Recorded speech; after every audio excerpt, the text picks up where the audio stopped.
আন্দোলনে অংশ নিয়েছেন। এবং এটা তো খুব স্পষ্ট করেই বলা যায় যে 18 জুলাইয়ের পর থেকে পরবর্তী আন্দোলনটার মূল শক্তি হয়ে দাঁড়িয়েছিল শ্রমজীবী তরুণরা। নানাভাবেই যারা বিভিন্ন ধরনের শ্রমের সাথে যুক্ত থাকেন। কাজেই এইরকম একটি অভ্যুত্থানের পরে স্বাভাবিকভাবেই মানুষ তার নিজস্ব দাবি দেওয়া নিয়ে আসবে। যাদের জীবনে সংকট আছে, যারা এই অভ্যুত্থান করেছেন, তারা তো চাইবেন যে অভ্যুত্থানের ফলে যে পরিবর্তনটা আসলো, যে নতুন সরকার আসলো, তারা আমাদের জীবনের সমস্যার সমাধান করবে।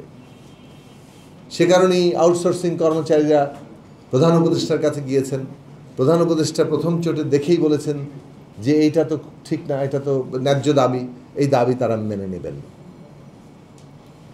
তারপরে আমরা দেখলাম যে দাবি আর মানা হয় না। দিন যায়, মাস যায়, দাবি আর মানা হয় না। এবং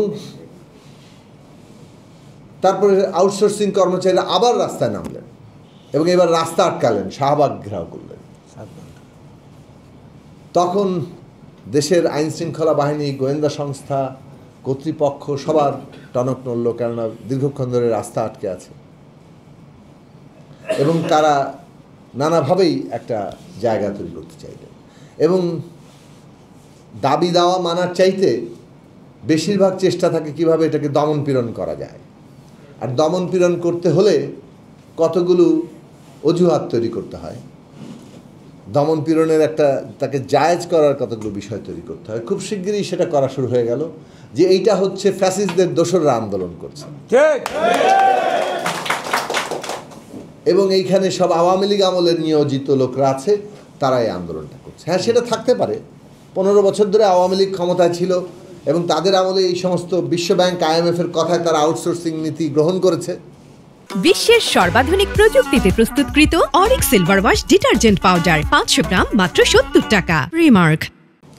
এবং নিয়োগের ক্ষেত্রে এইসব ঠিকাদাররা রাজনৈতিক যোগসাজশেই তারা এইসব ক্ষমতা নেয়, এইসব কাজ পায়।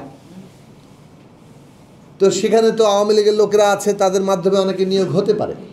এখন আমরা কি কর্মচারী লেভেলে, সাধারণ মানুষের লেভেলে আমরা এখন আওয়ামী লীগ আর বিএনপি কিংবা অন্যান্য এই বিভাজন করতে থাকব এবং আমরা দোষর খুঁজতে থাকব?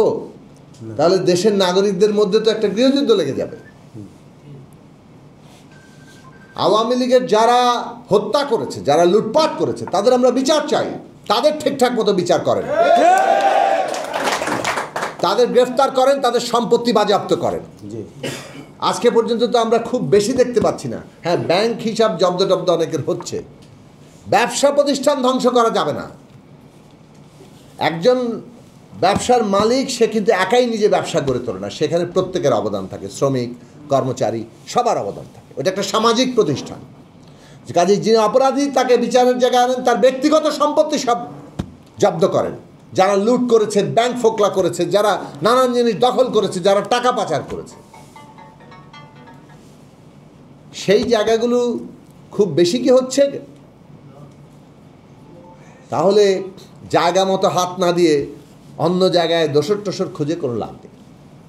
জনগণ, কর্মচারী, তারা দেশের নাগরিক, তাদের চাকরি, তাদের জীবনের নিরাপত্তা দেওয়া রাষ্ট্রের কর্তব্য।